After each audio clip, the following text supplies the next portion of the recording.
하나님 말씀은 요한복음 17장 1절에서 5절입니다.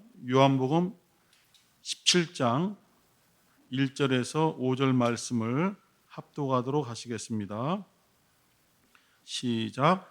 예수께서 이 말씀을 아시고 눈을 들어 하늘을 우러러 가라사대 아버지여 때가 이르러 싸우니 아들을 영화롭게 하사 아들로 아버지를 영화롭게 하게 하옵소서. 아버지께서 아들에게 주신 모든 자에게 영생을 주게 하시려고 만민을 다스리는 권세를 아들에게 주셨음 이로소이다. 영생은 곧 유일하신 참 하나님과 그의 보내신 자 예수 그리스도를 아는 것이니이다. 아버지께서 내게 하라고 주신 일을 내가 이루어 아버지를 이 세상에서 영화롭게 하여 싸우니 아버지여 창세전에 내가 아버지와 함께 가졌던 영화로서 지금도 아버지와 함께 나를 영화롭게 하옵소서. 아멘. 영화롭게 하소서라는 제목으로 함께 말씀을 나누겠습니다.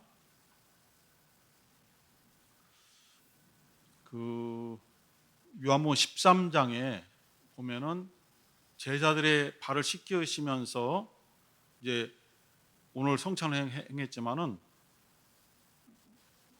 마지막 유월절 만찬 그리고 최초의 성 만찬 주의 만찬하는 그 시점이 바로 요한복음 13장에 있거든요. 먼저 그 식사에 임하기 전에 대야에 물을 떠와 제자들의 발을 하나하나 다 씻겨주시지 않습니까? 원래는 같은 이게 한 무리가 있으면은 그 중에서 조금 자기가 스스로 낮은 자라고 알고 있는 자는 그 물을 떠다가 높은 상전들 또 손님들의 발을 씻겨주는 것이 유대인의 관습인데 그때 당시에 제자들의 심정은 서로 누가 더 큰 자인가, 이 주님의 제자들 중에서 누가 더 주님께 도움을 더 많이 드렸는가.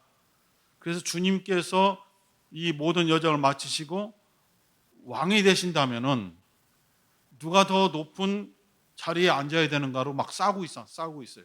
그래서 주님의 발을 씻겨줄 생각조차도 안 하고 있는 거예요. 사실은 그 당시 예수를 완전한 메시아로 알지 못했기 때문에 랍비, 선생님 정도로 알았습니다. 그럼 선생님의 발을 씻겨드리는 것이 제자들의 마땅한 도리인데도 자기들의 어떤 유익을 위해서 자기들의 어떤 권리를 챙기기 위해서 선생인 주님의 발을 씻기는 일에 전혀 몰랐다는 거예요. 반대로 주님께서는 오히려 자신이 자세를 낮추시고 제자들의 발을 씻겨주시면서 지금 하는 이 내 모습, 내 행동을 너희들이 마음에 새기고 너희들이 나가서 이와 같은 자세로서 섬기는 모습을 보여야 된다는 걸 가르쳐 주셨죠. 그리고 이제 저녁 때에 유월절 만찬을 나누면서 함께 이제 떡을 떼고 이제 포도주 잔을 마시면서 이 중에 나를 팔 자가 있다. 나를 배반하고 나를 팔아 넘길 자가 있다. 그러니까 제자들은 그 사람이 접니까? 내니까? 제가 그렇게 하겠습니까? 한 사람 물어보고 사실 가룟 유다도 이미 저 제자들과 계약을 맺고 있잖아요. 팔아 넘길 테니까 나에게 돈을 주시오 하면서 이미 그렇게 예수를 팔아 넘기기로 생각하고 있는데 그도 시치미를 뚝 떼고 물어보지 않습니까? 주님께. 제가 팔자입니까? 죄니까? 물어보잖아요. 그러한 상황 속에서 유다는 주님께서 너의 할 일을 하라 하는 말씀을 듣고 나가잖아요. 나가서 그쪽 제자들과 신호를 짜서 예수께서 보통 저녁 때 겟세마네 동산에서 기도하는 걸 아시기 때문에 그것으로 오면은 내가 누구인지를 가르쳐 줄 테니까 그때 예수를 잡아라. 신호를 짜러 나가지 않습니까? 그 상태에서 이제 예수님은 제자들과 대화를 나누시면서 한참 말씀을 가르쳐 주시다가 이 요한복음 17장에 와서 성찬식을 마지막 기도함으로써 마무리 짓는 거예요. 요한 17장 이 상황도 그 성찬식 하는 그 시점에 있었던 상황입니다. 예수는 이제 기도하실 때에 17장 1절에 보니까 모든 그 이제 16장까지 말씀을 다 마치셨어요. 설교를 마치셨어요. 그러면서 기도하시기를 눈을 들어 하늘을 우러러 가라사대. 보통 이러한 기도의 형태가 일반적인 그 유대인들의 기도 모습이었던 것 같아요. 물론 이제 구약 시대 보면은 엘리야 같은 경우에는 이 머리를 자기 무릎 사이에 놓고 완전히 구부려서 막 간절하게 비가 내리게 해달라고 기도하는 장면도 있지만은 대체적으로는 이러한 기도 형태를 띠고 있기 때문에 예수님께서 바리새인과 세리의 기도 비유를 할 때에도 바리새인이 기도하는 모습이 이 기도 모습과 똑같은 거예요. 하늘을 우러러보면서 손을 들고 저 세리와 같게 아니해 주심을 감사하고 자기의 이제 의를 자랑하면서 금식도 했고 정한 기도 시간 기도를 했고 또 여러 가지의 율법을 지켰습니다라고 당당히 하는 모습이 나옵니다. 그래서 예수님도 이때의 기도 모습이 눈을 들어서 하늘을 우러러보시면서 기도하는 장면인데요. 이때 기도 내용이 1절에 보니까 아버지여 때가 이르러 싸우니 아들을 영화롭게 하사 아들로 아버지를 영화롭게 하게 하옵소서. 영화롭게 하사 영광을 받게 해달라는 뜻입니다. 영광을 아들로 하여금 영광을 받게 해주세요.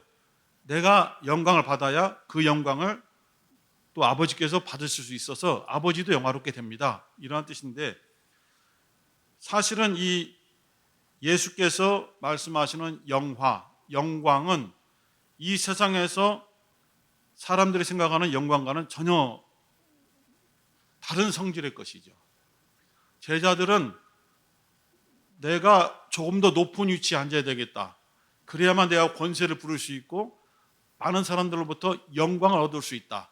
사람들이 나를 존경할 수 있다. 많은 사람들이 나를 섬길 수 있다. 이러한 영광으로 서로 싸웠잖아요.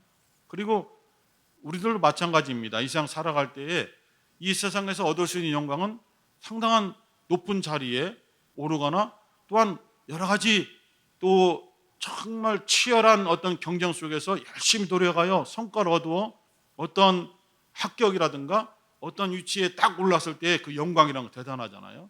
그래서 뭐 수학 능력에 뭐 만점을 맞는다든지 우리로서는 불가능한데 가능한 사람도 있더라고요. 얼마 전에 유퀴즈를 보니까 우리나라 최초의 수학 만점자 여성이 나왔어요. 대단하더라고요.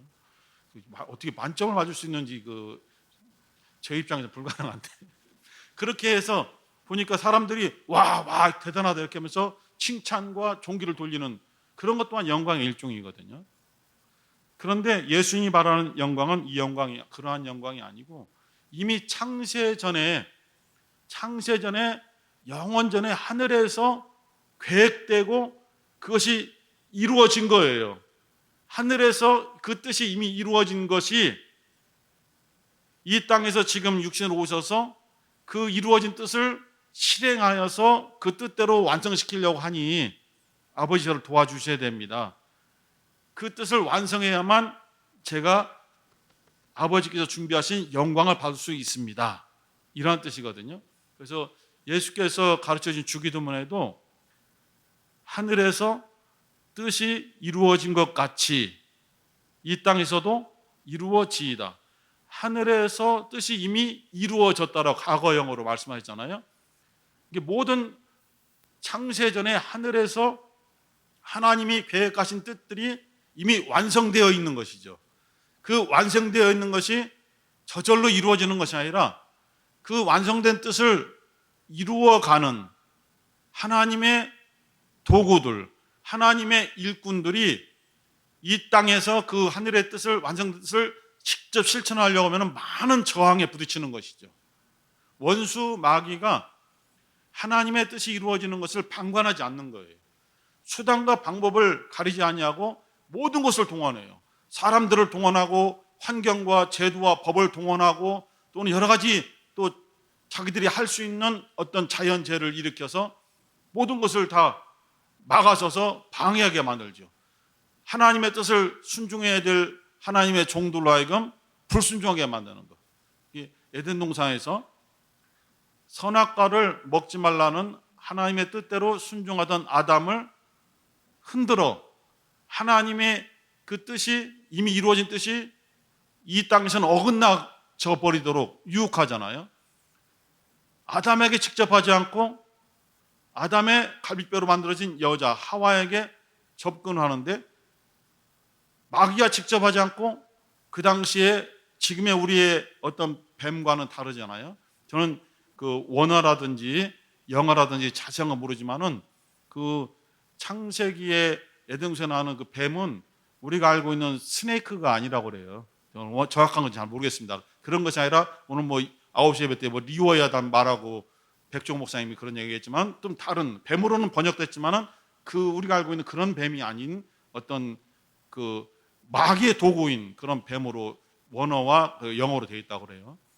그 뱀을 이용해서 여자에게 접근해서 여자로 하여금 아담을 유혹하여 아담으로 하여금 결국은 하나님의 뜻을 불순종하게, 하나님의 뜻을 어긋나게 하도록 결국은 원수가 역사하잖아요. 결국은 뜻이 어긋나잖아요. 그러나 그 또한 하나님의 우리가 상상할 수 없고 추측할 수 없는 큰 틀 안에서 된 것이라는 것이죠.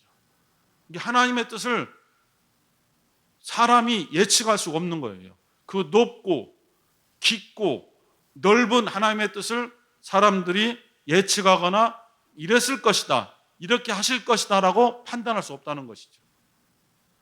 그래서 하나님의 뜻은 깊고 높고 오묘하다 이렇게 표현할 수밖에 없는 것인데, 이러한 방식으로 하나님의 뜻을 막아서는 이 세상에 악이 있는데, 예수께서 영화롭게 하사, 나를 영화롭게 하사 하는 건 뭐냐면 하나님께서 예수를 이 땅에 보내셔서 예수로 하여금 사람들의 죄를 대신 짊어지시고 그 죄의 결과, 죄의 대가로서 피를 흘리시는 죽음, 그냥 피를 흘리시는 것이 아니라 나무에 달려, 왜냐하면 구약 성경에 하나님께서 미리 예언을 주신 것처럼 나무에 달린 자마다 저주를 받은 자다 해서 우리가 받은 영적인 저주까지도 담당하시려면 나무에 달리셔야 되고, 그 다음에 우리의 이 참혹한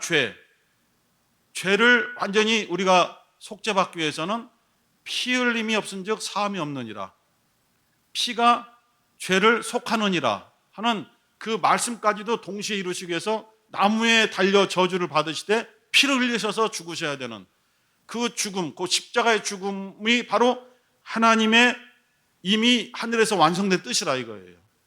그 뜻이 이루어질 때에, 그 뜻이 아들을 통해서 이루어질 때에 하나님의 아들은 하나님의 뜻을 완성시켰기 때문에 영광을 받으신다는 것이죠.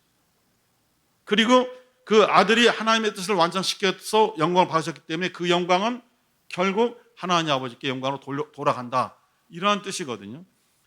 그러나 우리가 이제 보기에는 원수 마귀가 금식하고 힘들어하는 예수께 접근하여서 유혹하잖아요. 우리가 알고 있는 세 가지로 돌을 떡으로 만들어서 먹어라, 너는 하나님의 아들이라고 이미 선언됐지 않느냐. 침례요한에게 침례받을 때에 하늘에서 음성이 들리면서 하나님께서 예수를 뭐라고 선언했냐면 이는 내 사랑하는 아들이다라고 선언하셨어요. 그 선언을 원수 마귀가 알고 있는 거예요. 그래서 마태복음 4장에서 네가 만일 하나님의 아들이거든, 너는 하나님의 아들로 이미 선언됐지 않느냐, 그렇다면 너의 능력은 이 돌을 가지고 떡으로 변하게 만들 수 있는 능력을 가지고 있으니 왜 금식에 줄인 고난을 받고 있느냐, 떡을 먹으면 그 줄인 것이 끝나지 않느냐. 사실은 예수께서 금줄이신 것을 억지로 참는 것이 아니라 하나님의 뜻을 이루어 나가기 위해서 준비 단계로 일부러 금식하신 것이거든요. 금식을 완성하기 위해서 주님께서는 그 굶주림을 견디시는 것인데, 배고프면 먹어라 하면서 하나님과 예수와의 어떤 뜻을 어떻게 해서든지 어긋나게 만들려고 하는 것이죠. 그러나 사람이 떡으로만 살 것이 아니라 하나님의 입으로 나오는 모든 말씀으로 살 것이라는 말씀을 인용하시면서 물리치잖아요. 또 예수를 성의 가장 높은 꼭대기에 올려놓고 뛰어내려, 네가 하나님의 아들이라면 뛰어내려라. 시편 말씀에 네가 뛰어내려도 천사들이 너의 발을 받들어서 죽지 않게 해준다는 그런 말씀이 있으니 약간 변개시킨 거죠. 어떤 내용을 이렇게 약간 변형시킨 거죠, 마귀가. 그때 예수께서는 기록되으되 주 너의 하나님을 시험치 말라 하셨느니라 하면서 하나님을 시험하는 것은 있을 수 없다는 거예요. 그러한 시험으로서 하나님의 뜻을 어긋나게 만들지 말라 하고, 마지막에는 세상의 모든 만국의 영광을 예수에게 환상으로 보여주면서 얼마나 찬란하고 얼마나 멋있느냐, 네가 하나님의 아들로서 그리스도로서 왕으로 왔다면은 이 영광을 내가 너에게 줄 수 있어. 고난으로 힘겹게 정말 처절하게 십자가의 길로 가려고 하지 말고 지금 내게 경배해. 그러면 당장에 줄 수가 있어. 3년간의 공생애를 가질 필요도 없어. 지금 줄 수 있어. 하지만은 기록됐을 때 하나님께만 경배하라 하셨느니라 하면서 원수를 물리시잖아요. 그 이후에도 바리새인들을 동원하고 제사장들을 동원하고 서기관들을 동원해서 계속 예수의 가르치는 말씀을 자꾸 책 잡으려고 하잖아요. 예수께서 정말 진실로 진실로 내가 너에게 이르노니 하면서 말씀을 가르칠 때도 계속 딴지를 걸고, 하나님의 아들이 이곳에 서서 말씀을 전한다면 우리에게는 얼마나 영광이고 얼마나 기쁨이고 얼마나 감사하겠어요. 그런데 그 현장에서 옆에서 이렇게 하면서 비아냥거리고 도전하고 예수의 말을 다 걸어서 사람들로 하여금 혼란케 만드는, 그 사람들을 이용하는 원수 마귀가 있고, 그렇게 해서라도 예수를 힘들게 만들고, 제사장들이 모여서 회의해서 예수를 죽여야 되겠다, 로마 총독인 빌라도의 손을 빌려서라도 죽여야 되겠다라고 계속 모의하잖아요. 힘들잖아요. 예수께서 겟세마네 동산 기도할 때 정말 내가 고민하여 죽게 되었다라고 제자들에게 말할 정도로 너무너무 힘드신 거예요. 그 힘드신 속에서 이제 아버지께 간구하는 것은, 이러한 고난이 있고 이러한 시험이 닥쳐오고 원수 마귀가 여러 사람들과 환경을 이용해서 나를 방해해서 하나님의 뜻을 이루지 못하게 하려고 지금 막아서고 있는데, 아버지여 나로 하여금 힘을 주시고 나를 위로해 주시고 나에게 능력을 주셔서 영원전에 창세전에 이미 하늘에서 이루셨던 그 뜻을 제가 끝까지 포기하지 않고 이룰 수 있도록 저희를 인도하소서, 이런 뜻이거든요. 십자가에서 죽는 그 순간에 원수 마귀는 자기의 뜻대로 자기의 계획대로 성공했다라고 생각하고, 제사장들 바리새인들 서기관들이 환호를 지르고 그렇게 승리할 줄 알았지만은 그것은 하나님께서 이미 창세전에 그렇게 해야 되겠다라고 결심하신 뜻이었다는 거예요. 그러면서 예수께서는 요한복음 10장 17절 18절에서 내가 죽는 것과 다시 사는 것은 아버지께서 내게 주신 권세지 사람이 나를 죽게 하는 것이 아니다. 다른 환경이 나로 하여금 막아서는 것이 아니다. 이것은 아버지께서 내게 주신 권세로서 내가 이렇게 기도하면서 이루는 것이다 라고 말씀을 주셨어요. 이러한 계획, 이것을 위해서 제자들과 함께 기도하는 장면이죠. 그러면서 갑자기 2절, 3절에서 영생이라는 단어가 나오는 거예요. 우리가 그전에는 보통 요한 17장 3절만 딱 그 3절만 맥락에 관계없이 딱 뽑아서 우리가 설교하고 가르치고 그렇게 했거든요. 영생은 곧 유일하신 참 하나님과 그의 보내신 자 예수 그리스도를 아는 것이니다 라고 이 구절만 딱 떼서 영생은 하나님 아는 것이야, 예수를 아는 것이야. 그리고 호세아서까지 막 인용하면서 여호와를 알자, 힘써 알자 막 하면서 막 연결시켰거든요. 그런데 이제 한 구절 찾아보려고 합니다. 요한복음 5장 24절. 요한복음 5장 24절. 요한복음 5장 24절.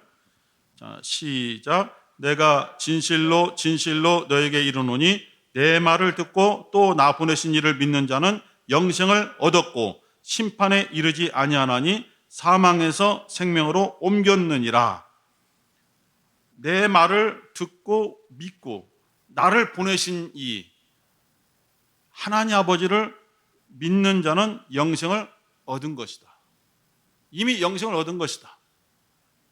우리가 잘 아는 요한복음 3장 16절에도 하나님께서 이 세상을 사랑하사 독생자를 주신 것은 이는 저를 믿는 자마다 멸망치 않고 영생을 얻게 하려 하심이니라 라는 말씀을 주셨어요. 우리가 아는 영생은 우리가 죽고 부활하여 하늘나라에 들어가서 영원히 주님과 같이 사는 게 영생이잖아요. 그런 영생인데 주님께서 지금 말씀하신 영생은 그런 의미가 조금 아니에요.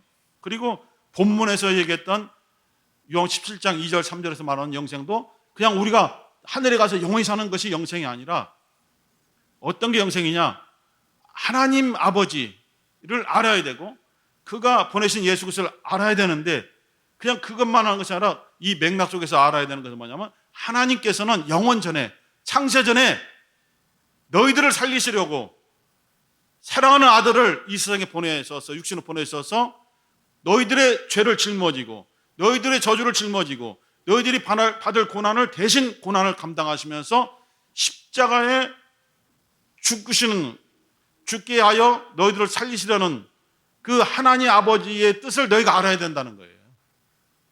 하나님은 유일하시고 전능하시고 창조자이시고 이런 분이시구나 이렇게 하는 것이 아니라 지금 예수께서 하시는 말씀은 어떤 하나님이냐? 너희를 살리려고 사랑하는 아들까지 이 세상에 육신으로 보내신 정말 너희들을 살리시려고 아들로 하여금 대신 죽게 하시는 그 하나님의 뜻을 알아야 된다.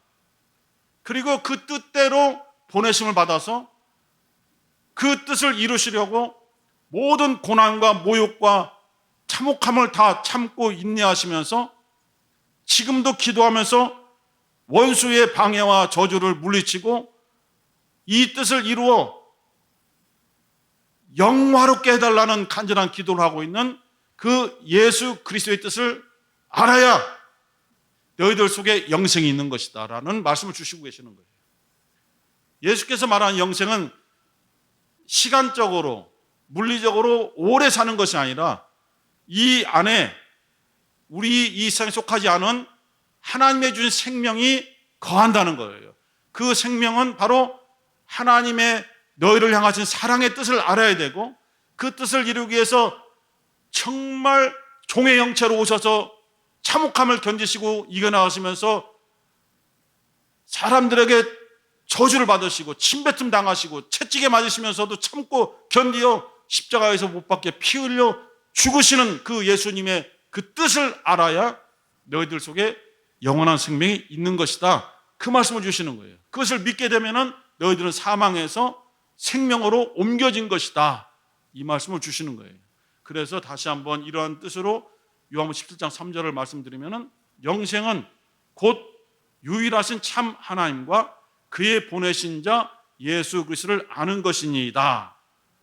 그 안에 들어진 속은 바로 너희를 살리기 위해서 육신으로 오셔서 고난받으시고 죄와 저주를 대신 담당하시고 채찍에 맞으시고 십자가에 못 박게 피 흘려 죽으시는 그 뜻을 아는 것이 너희들이 영생을 얻는 것이다. 이 말씀을 주고 계시는 거예요. 예수님은 이 놀라우신 하나님의 뜻을 이루시기 위해서 택하신 그의 태도, 그의 방법은 무엇이었느냐? 순종이죠.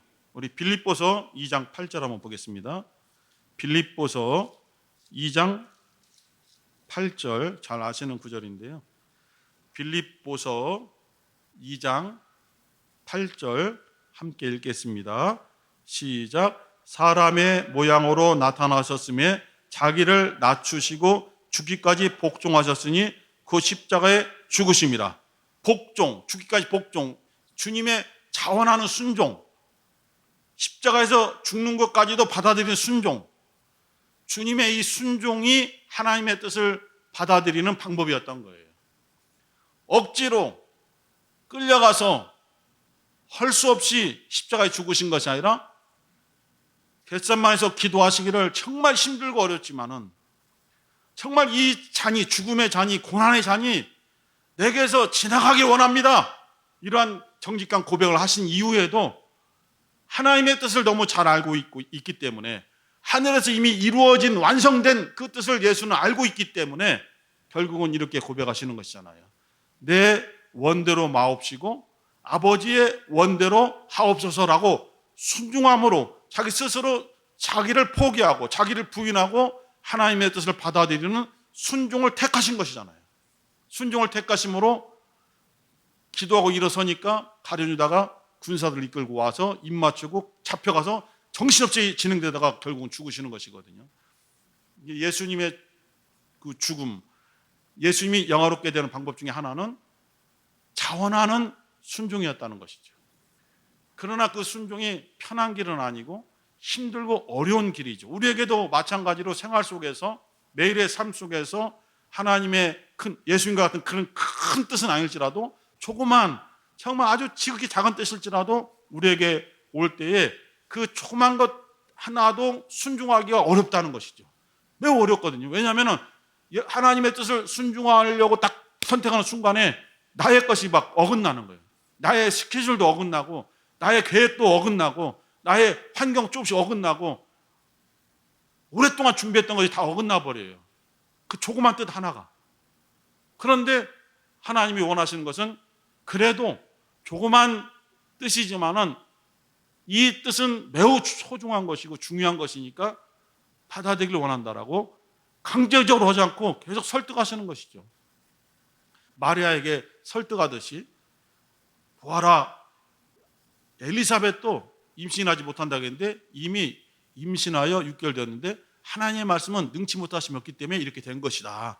받아들이라. 그러니까 마리아가 설득이 당해서 무릎 꿇고 순종하잖아요. 예수께서 성령으로 자기에게 잉태되는 것을 억지로 받아들이지 않고 하나님의 뜻으로 계속 설득하는 가브리엘을 통해서 하나님의 뜻이 얼마나 소중하고 이렇게 순종하는 자에게만 임한다는 것을 깨닫고 무릎을 꿇어버리잖아요. 우리도 그 큰 뜻은 아닐지라도 우리 가정만 아는, 아니 나 자신만 아는 조그만 뜻일지라도 그 뜻에, 하나님이 주신 뜻에 순종하기 위해서는 하나님께 설득을 당해야 되겠죠. 억지로 하지 않고 아무 뜻도 모르면서 그냥 하는 거야, 무조건 하는 거야, 그것이 아니라 하나님의 뜻은 항상 선하시기 때문에 나를 어긋나게 하시고 나를 쓰러뜨리려는 것은 아니실 거야. 내 생각에는 나의 것이 무너지고 나의 뜻이 어긋나고 스케줄이, 비전이, 환경이 다 어긋나지만은, 그래서 이 뜻이 하나님 뜻이 아닌지도 몰라라는 생각이, 의심이 막 들어오지만은 하나님의 뜻은 분명하시거든요. 그 뜻을 받아들이자. 하나님은 항상 선하신 분이고, 생선을 달라면 뱀을 줄 아비가 어디 있느냐, 떡을 달라고 하는데 돌을 줄 아비가 어디 있느냐. 악한 자라도 떡과 생선을 줄 줄 알거든 하물며 하늘에 계신 너희 아버지께서는 더 좋은 것을 주시지 않겠느냐라는 주님의 그 말씀이 우리를 설득시키는 거예요. 그렇구나, 조그만 뜻이지만은 그 뜻을 순종할 때에 하나님은 내가 계획하고 내가 가지고 있는 것 그 이상으로, 상상할 수 없는 방법으로 나를 선한 것으로 인도해 주실 거야라는 믿음으로 순종하겠습니다 하는 순간에 모든 것이 막 바뀌어버리는 거죠. 환경과 시간과 일정과 비전이 다 바뀌어져 버리는 거죠. 조그만 것 하나가. 그것이 바로 큰 역사를 이루어 나가는 것이죠. 바울을 변화시킬 때도 강제로 한 것은 아니잖아요. 주님께서 나타나셨지만 강제로 변화시킨 것은 아니거든요. 무릎 꿇잖아요. 그리고 고민할 때에 아나니아에게 침례를 주게 해서 눈을 벗겨내시고 포기하시잖아요. 오랫동안 또 다소, 자기의 고향인 다소에 가서 거의 10년 이상을 머물거든요. 바로 공적 생애를 하지 않고 반발에 부딪히잖아요. 같은 동역자들로부터 의심사잖아요. 금방까지 우리를 핍박했다가 우리를 돕겠다가 누가 믿겠어요. 그러니까 안 되잖아요. 그래서 10년 동안 예수를 믿고 변화된 다음에도 다소에서 기다리는 거잖아요. 하나님의 뜻을 기다리잖아요. 그때 주님께서 바나바를 통해서 바울을 데리러 가잖아요. 다소로. 그때부터 사역한 것이거든요. 변화된다고 바로 시작된 것은 아니거든요. 이와 같이 우리가 생각하는 시점과 비전의 때가 다를지라도 조그만 뜻이 왔을 때에 주님 부족하고 연약하고 조그만 뜻인데도 이 뜻이 주님께는 소중하시기 때문에 저에게 주신 것입니다. 이 조그만 것으로도 제가 순종하여 주님을 영화롭게 할 수 있도록 인도하소서라는 것이 답이죠. 주님은 지금 자기를 통해서 아버지께서 영광 받으시길 기도하고 있어요. 그리스도인의 삶은 다 그런 것이거든요. 우리를 통해서 영광 받으시기 원한다. 하나님이 영광 받으시기 원한다. 그런데 우리가 매우 조건적이거든요. 나쁜 것은 아니고 어떤 일에 잘 됐을 때에만 하나님께 영광 돌리거든요. 우리의 육신적인 환경 속에서 어떤 것이 잘 되었을 때만 하나님께서 영광 받으시기 원합니다. 하나님께 영광 받으시기 입술로는 그렇게 하잖아요. 그러나 자기 것이 어그러지면 영광을 취소해버리거든요. 내 육신의 성공과 실패하고는 관계없는 것이거든요. 예수께서 우리 빌립보서 봤는데 9절부터 11절 보겠습니다. 빌립보서 2장 9절부터 11절 시작. 이러므로 하나님이 그를 지극히 높여 모든 이름 위에 뛰어난 이름을 주사 하늘에 있는 자들과 땅에 있는 자들과 땅 아래에 있는 자들로 모든 무릎을 예수의 이름에 꿇게 하시고 모든 입으로 예수 그리스도를 주라 시인하여 하나님 아버지께 영광을 돌리게 하셨느니라. 예수님의 그 순종은 죽음으로 멈췄습니다. 십자가에서 죽음으로 멈췄습니다. 그러나 하나님께서는 십자가의 죽기까지 순종하신 예수님을 죽은 자 가운데서 살리셨잖아요. 부활은 스스로 일어나신 것이 아니라 하나님 아버지께서 죽기까지 철저하게 순종하신 예수님을 죽은 자 가운데서 살리셨잖아요. 하나님이 살리신 것입니다. 하나님 살리시고 하늘 보좌에 올리셔서 이와 같이 모든 무릎이 다 예수님의 꿇게 만들어 진정한 영광을 받게 하셨거든요. 그런데 성경은 표현하기를 이렇게 예수님을 주라고 시인하고 모든 존재들이 무릎 꿇었을 때 결국은 하나님 아버지께 영광을 돌린 것이다 라고 이렇게 말하고 있습니다. 그래서 예수께서 처음에 기도하신 것처럼 아들을 영화롭게 하사 아들로 하여금 아버지를 영화롭게 하옵소서라는 요한복음 17장 1절의 기도가 이루어지는 것이에요. 오늘은 요한복음 11장 1절의 그 말씀만으로 설명을 드렸고, 우리의 삶 속에서 우리는 과연 나로 하여금 하나님께서 영광 받으시도록 할 수 있을까를 매일 고민하는 거죠. 내가 내 조그만 환경이 하나님께 영광을 돌릴 수 있을까를 고민하면서 세미한 주님의 음성을 들으시려고 정말 기도하시고 들으실 때에 나의 것을 부인하고 포기할 수 있는 믿음의 결단이 필요하다고 생각합니다. 이 시간 기도할 때에 주님께서 나를 영화롭게 하옵소서, 그래서 아들로 하여금 아버지를 영화롭게 하옵소서라는 기도했습니다. 우리는 주님과 같이 우리 또 많은 사도들과 또 제자들과 같이 큰 뜻을 우리 내세울 수 없지만 우리의 삶 속에서 작은 기도, 작은 순종으로 하나님을 영화롭게 할 수 있는 길로 인도해 주옵소서. 주여 한번 부르시고 기도하겠습니다. 주여.